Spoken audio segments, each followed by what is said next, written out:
Okay, good afternoon, everyone. I know we moved up the time on you, but I was cognizant of the snow, and so I'm told you are the brave few who decide to stay around and weather D.C.'s roads as they become a little bit snowier. Anyways, good afternoon, everyone. I'd like to begin by offering my deepest condolences to the families of the 3 Americans who lost their lives on Sunday in Manda Bay, Kenya. An attack by al-Qaeda affiliate al-Shabaab resulted in the death of a U.S. service member and 2 Department of Defense contractors, while wounding 2 other American personnel. On behalf of the entire department, our thoughts are with the family and friends of Army Specialist Henry Mayfield, Jr. He was in Kenya in support of Operation Octave Shield, working to protect American interests in the region and improve security and stability alongside our Kenyan partners. We honor him and his colleagues who lost their lives and assure you that the perpetrators of this attack will be brought to justice. The United States conducted over 60 airstrikes against al-Shabaab's safe havens and assets last year, and our forces continue to provide training and counterterrorism support to our East African partners at the Manda Bay airfield to help them in the fight. Moving to Iran. At this time, our top priorities remain, first, the safety and security of American personnel and our partners, and second, our readiness to conduct operations to respond to Iranian aggression. Since the strike, I've spoken with the commanders on the ground to ensure they have the resources they need to protect their people and prepare for any contingencies. As a result, we've increased our force protection postures across the region and will continue to reposition and bolster our forces as necessary to protect our people, our interests, and our facilities. As I mentioned to you yesterday, we have received widespread support for our actions from our allies and partners in the region, and we will continue to work with them to protect our gains against ISIS. I've been in constant communication with my counterparts and have called on them to stand with us in the defense of coalition forces in Iraq. Working through NATO, the Defeat ISIS coalition, and with our partners on the ground, we continue to bolster Iraqi institutions to ensure the lasting defeat of ISIS. As we defend our people and interests, let me reiterate that the United States is not seeking a war with Iran, but we are prepared to finish one. We are seeking a diplomatic solution, but first, this will require Iran to de-escalate. It will require the regime to come to the table with the goal of preventing further bloodshed. And it will require them to cease their malign activities throughout the region. As I've said, we are open to having this discussion with them, but we are just as prepared to deliver a forceful response to defend our interests. Finally, the American people should know that their safety is in the hands of the strongest, most capable military in the world. The men and women of our armed forces should know that we are standing with them and will continue to support them as they meet and overcome today's threats from malign actors, including Iran and its proxy militias.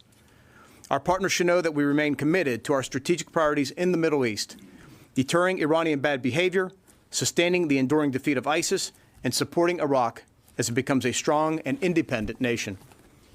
And the architects of terror should know that we will not tolerate attacks against America's people and interests, and will exercise our right to self-defense should that become necessary once again. With that, I'll open this up for some questions. Thank you.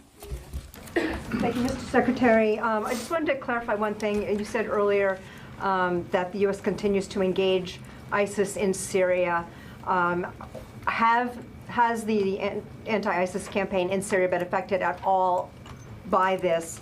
And then secondly, there seems to be continued confusion among Iraqi officials about this draft letter. There was a televised appearance by Mahdi earlier today in which he sort of laid out what he said was a signed letter that the Iraqis got. Those are his words. And he suggested that another letter should be sent.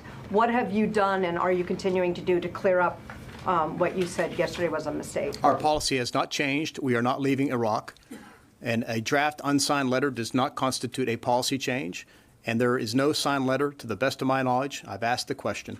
So there may be people trying to create confusion, but we should focus on this much. What I've said a few times now, our policy has not changed. We are in Iraq, and we are there to support Iraqi forces and the Iraqi government become a strong, independent, and prosperous country. And in Syria, the ISIS in Syria? I've gotten no report from a commander saying that we've had a material impact on our ability to engage ISIS along with our SDF partners. To follow up on Lita's question, what if the Iraqis don't want you to stay? If the Prime Minister says you need to go, will U.S. troops pull out? And also, NATO allies are pulling out. Why aren't U.S. troops pulling out? So we'll take all those one step at a time. There's a few procedural mechanisms, hurdles, if you will, that the Iraqi government would need to go through. We remain in constant contact with them on that. I think it's fair to say that many Iraqis recognize the strategic importance of our partnership with them, whether it's training and advising their military to become more effective on the field of battle, or it's working together with them to defeat ISIS coalition.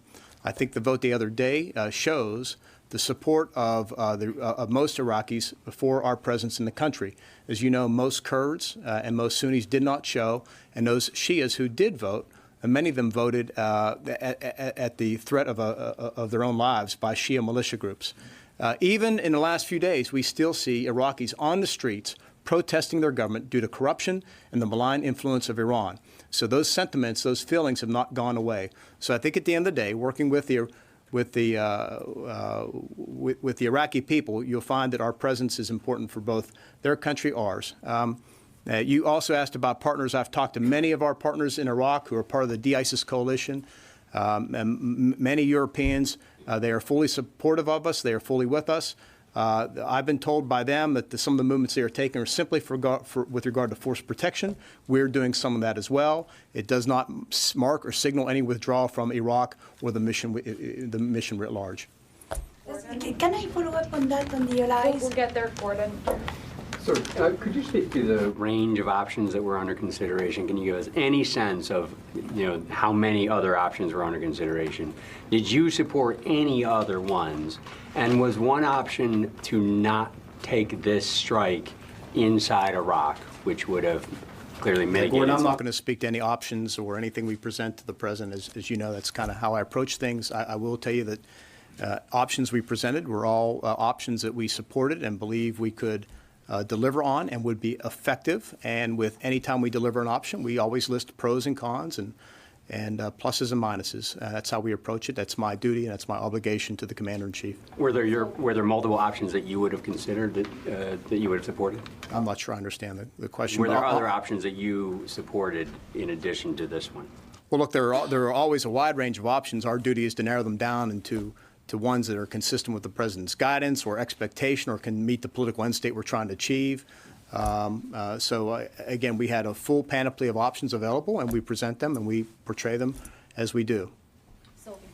Yes, to follow up, sorry, about the allies moving their troops. Does it mean that you couldn't guarantee their security, especially with an air protection, or did you ask them to move their troops? No, I don't think so. I know in one case in particular, it was just a matter of us being able to move in additional U.S. forces into a confined space that was being occupied by some of the international trainers, partners on the ground, and it was just a logistical issue. Thank you. Can you clarify, the attack Soleimani was planning, was that days or weeks away? I think it's more fair to say days, for sure. And is the U.S. legally obliged to withdraw from Iraq if told by the Iraqi government to go? I'm not going to speculate. We're not there yet. There's been none of that has happened to the best of my knowledge. And as those events unfold, we'll address them, and we'll have all the right legal experts to advise us on that. Mr. Secretary, you said the U.S. is not seeking war with Iran. I think the question most people want an answer to is how close are we to war with Iran? And specifically, how would you characterize Iranian military movements over the past several days? Yeah, it is true. We're not seeking war with Iran. I think what happens next depends on them. I think we should expect that they will retaliate in some way, shape, or form, either through their proxies, as they've been doing now for how many years, or by their own hand. And so we take this one step at a time. We're prepared for any contingency, and then we will respond appropriately to whatever they do. And how would you characterize their military movements so far? We watch them very closely. We see their movements. I don't want to get more into that because it starts to get into intelligence issues. So I'll just leave it at that. Mr. Secretary, you talked about being ready for potential conflict here in case Iran retaliates. But if they don't retaliate against American targets or interests in the Middle East, but instead target our partners in the region. Is that enough to warrant a U.S. response? Look, Louis, I'm not going to comment on, I'm not going to hypothesize or speculate, but we are standing there to defend not only our interests, but those of our allies and partners, and I want to reassure them that we're there with them as well. Barbara? 2 points to follow up on, if I may. You have talked about Iran needs to de-escalate. My first question is, does the U.S. have any obligation to de-escalate, or is that solely in Iran's court? My second question, you have said several times in the past couple of days that you will follow international law on potential war crimes. I think, let me set that aside. I think everyone would expect you would do exactly that. My question is not hypothetical. President is out there with his position. If you get an order, would you resign from office rather than violate the law? Barbara, I'm not going to get into some hypothetical that you're portraying here. I'm fully confident that the president is not going to, the commander-in-chief will not give us an illegal order. And as I said, the United States military will, as it always has, obey the laws of armed conflict. And escalation, does the U.S. have any responsibility or obligation to also de-escalate, or is that, in your view, solely in Iran's court? Well, we're not the ones that have escalated this over the past, arguably 40 years, and certainly over the past several months. It's been Iran, through its proxies, and it has consistently escalated this in terms of the size, scale, scope of their attacks. So we reached the point where we had to act in self-defense. We had to take appropriate action. So at this point, as I've said a few times now, the ball is in their court. What they do next will determine what happens in the subsequent moves.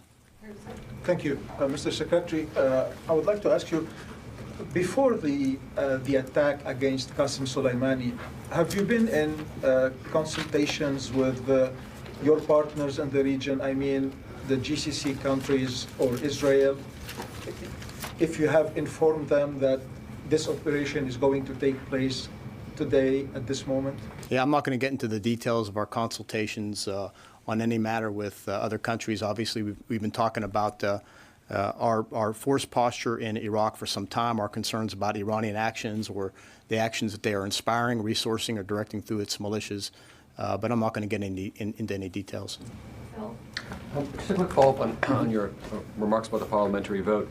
You raised some questions about the kind of people who did vote and didn't vote yesterday and today. Do you believe that vote was legitimate? That resolution calling on U.S. forces to leave was legitimate? And then separately, on the issue of, you said that you expect Iran to retaliate. Are there any off-ramps to this crisis, or do you expect that we're heading towards this military confrontation?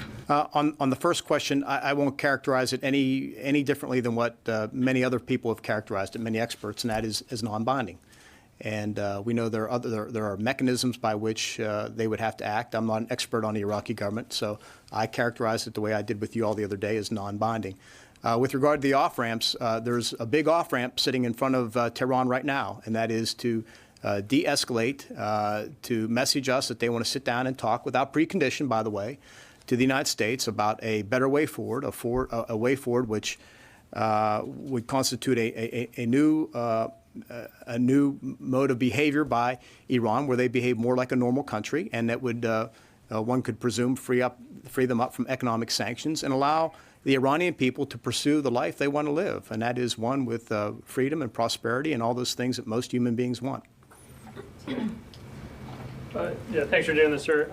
After pressure from Iran, has the Iraqi government prevented the U.S. military from using certain capabilities within the country, hampering operations in any way? They have taken some actions in the past that had hampered some of our operations with regard to airspace and things like that, but nothing that we weren't eventually able to work through with them. And is that happening currently? There's nothing they're doing right now that is hampering our operations, to the best of my knowledge. I just want to follow up on Phil's earlier question. So what would, just to press you a little bit more on this, what would constitute a binding order from the Iraqi government? Because there seems to be a disconnect from what the Prime Minister is telling Ambassador Tuller and heads of state from Europe about implementing this resolution for the Iraqi parliament and what the Pentagon says has been communicated or hasn't been communicated. Yeah, I think that's a great question for the Iraqi Prime Minister. So, but does that mean that you are not taking his his communication about the implementation of that parliamentary resolution on its face in terms of what he's actually saying? To the best of my knowledge, I haven't received any communication from him or the Iraqi government about the legislation or about an order or a request to withdraw U.S. forces. Thank you. Mr. Secretary, can you please explain to us how the killing of one of Iran's top generals would contribute to the case of de-escalation? You're asking Iran to de-escalate now. Would the U.S. Respond in such a manner if one of your top generals was killed in a third country? Well, let's take a look at history. Soleimani was a terrorist leader of a U.S.-designated foreign terrorist organization. He's been conducting terrorist activities against us and our coalition partners for over 20 years. He has the blood of hundreds of Americans, soldiers, on his hands and wounded thousands more. And then we could talk about all the mayhem he's caused against the Syrian people, the people of Lebanon, even his own people in Iran. He is responsible in the Quds Force for the killing of Iranian people. So this sense that somehow taking somebody who, oh, by the way, over the last few months, had planned, orchestrated, and or resourced attacks against the United States that resulted in the killing of American and the siege of our embassy in Baghdad, and was in Baghdad to coordinate additional attacks, to somehow suggest that he wasn't a legitimate target, I think is fanciful. He was clearly on the battlefield. He was conducting, preparing, planning military operations. He was a legitimate target, and his time was due. One final question. We'll go to Jeff Schobel. Already asked. Oh, okay. Tony. Can you give a little bit of a preview of what you're going to tell Congress tomorrow? This, in terms of how much detail will you be willing to give members that you're having thus far told the public in terms of the size, scope, and eminence? You're aware how skeptical people are of the imminent threat issue. You were there in 2003 when you heard all that. Mm-hmm. So temper expectations. What are you prepared to disclose to Congress tomorrow? Well, look, first of all, much of my messaging to Congress will be the same as what I'm delivering to you all here in terms of my views on the policy, the broader regional situation, the history. Obviously, with members of Congress, we can go into a classified set. We will be in a classified setting and be able to share more. But the exquisite intelligence that we're talking about that led to the decision that was, I should say, one of the factors that led to the decision to strike at Soleimani is only shared with a handful of members, the so-called Gang of Eight. And so they are getting that briefing this afternoon, and they will have access to that, but most members will not have access to that. You talked about increasing force posture in the region. What about force protection levels? Have you gone up to the C or Delta highest level? The commanders in the region, and I should say globally, are taking all appropriate force protection measures relevant to their situation, the threat that they're receiving, the readiness of their troops, et cetera. So I'm confident that our commanders are going to do the right thing on the ground. Okay? Thank you all very much. No